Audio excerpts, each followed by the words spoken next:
কি রে প্রাইভেটে যাবো না? ধর যাবো না। কারে ধর বেতন ছাড়া গেলে খালি মারে, আজকে আবার বেতন দেয়নি। তেলে থাক।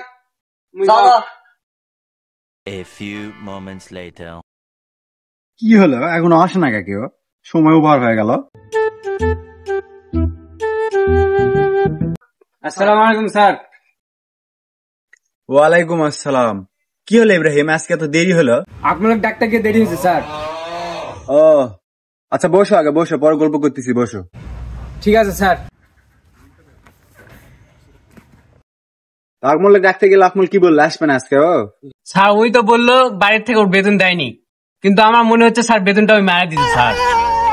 হ্যাঁ, বিষয়টা আমার এরকমই মনে হচ্ছে। একটা কাজ করি, ওর বাপে ফোন দে, বাপের থেকে শুনি বিষয়টা কি। ठीक है।